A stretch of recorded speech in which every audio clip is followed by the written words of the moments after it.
side of him who died for man. But we are face to face with duty, and in such case must we shrink? For me, I say, no, but then I am old, and life, with his sunshine, his fair places, his song of birds, his music and his love, lie far behind. You others are young. Some have seen sorrow, but there are fair days yet in store.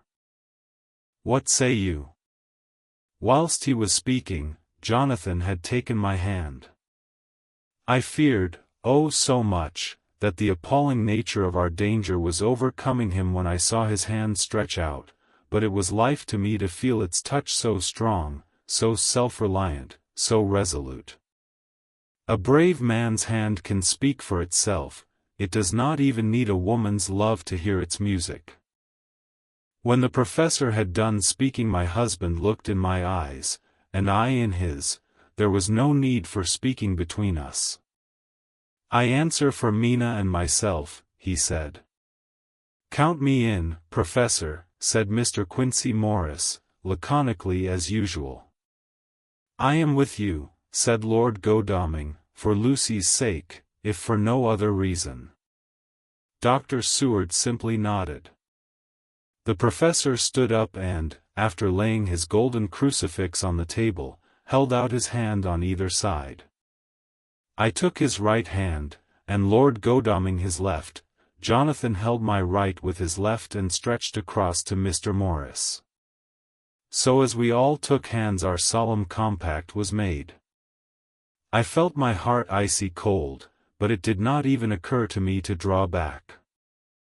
We resumed our places, and Dr. Van Helsing went on with a sort of cheerfulness which showed that the serious work had begun.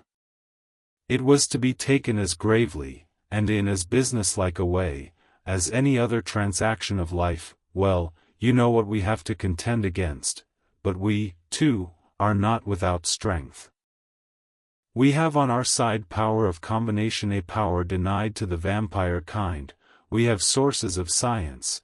We are free to act and think, and the hours of the day and the night are ours equally. In fact, so far as our powers extend, they are unfettered, and we are free to use them. We have self-devotion in a cause, and an end to achieve which is not a selfish one. These things are much. Now let us see how far the general powers arrayed against us are restrict, and how the individual cannot.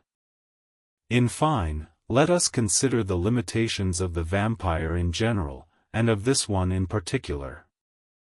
All we have to go upon are traditions and superstitions.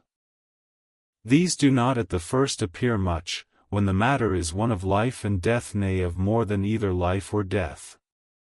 Yet must we be satisfied, in the first place because we have to be, no other means is at our control, and secondly, because, after all, these things, tradition and superstition, are everything. Does not the belief in vampires rest for others, though not, alas, for us, on them? A year ago which of us would have received such a possibility, in the midst of our scientific, skeptical, matter-of-fact 19th century? We even scouted a belief that we saw justified under our very eyes. Take it, then, that the vampire, and the belief in his limitations and his cure, rest for the moment on the same base.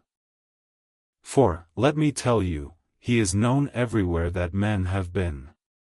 In old Greece, in old Rome, he flourished in Germany all over, in France, in India, even in the Chersonees, and in China, so far from us in all ways, there even is he, and the peoples fear him at this day. He have followed the wake of the Berserker Icelander, the devil-begotten Hun, the Slav, the Saxon, the Magyar. So far, then, we have all we may act upon, and let me tell you that very much of the beliefs are justified by what we have seen in our own so unhappy experience. The vampire live on, and cannot die by mere passing of the time. He can flourish when that he can fatten on the blood of the living. Even more, we have seen amongst us that he can even grow younger, that his vital faculties grow strenuous, and seem as though they refresh themselves when his special pabulum is plenty. But he cannot flourish without this diet, he eat not as others. Even friend Jonathan, who lived with him for weeks, did never see him to eat, never. He throws no shadow, he make in the mirror no reflect, as again Jonathan observe. He has the strength of many of his hand witness again Jonathan when he shut the door against the wolves, and when he help him from the diligence too.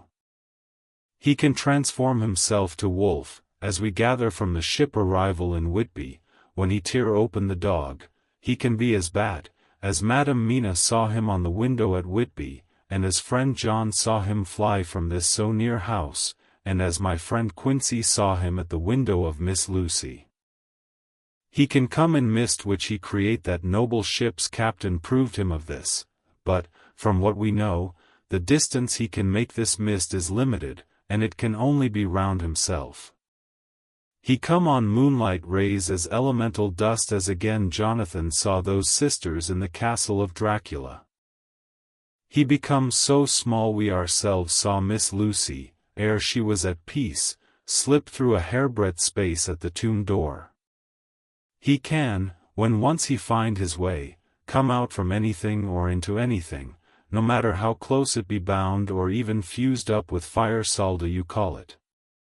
He can see in the dark no small power this, in a world which is one half shut from the light. Ah, but hear me through. He can do all these things, yet he is not free. Nay, he is even more prisoner than the slave of the galley, than the madman in his cell. He cannot go where he lists, he who is not of nature has yet to obey some of nature's laws, why we know not. He may not enter anywhere at the first, unless there be some one of the household who bid him to come, though afterwards he can come as he please. His power ceases, as does that of all evil things, at the coming of the day. Only at certain times can he have limited freedom. If he be not at the place whither he is bound, he can only change himself at noon or at exact sunrise or sunset. These things are we told, and in this record of ours we have proof by inference. Thus, whereas he can do as he will within his limit, when he have his earth home, his coffin home, his hell home, the place unhallowed, as we saw when he went to the grave of the suicide at Whitby, still at other time he can only change when the time come. It is said, too, that he can only pass running water at the slack or the flood of the tide.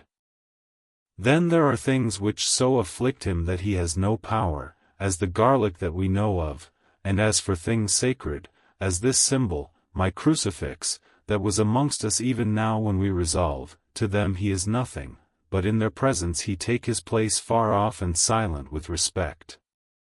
There are others, too, which I shall tell you of, lest in our seeking we may need them. The branch of wild rose on his coffin keep him that he move not from it, a sacred bullet fired into the coffin kill him so that he be true dead, and as for the stake through him, we know already of its peace, or the cut-off head that giveth rest. We have seen it with our eyes.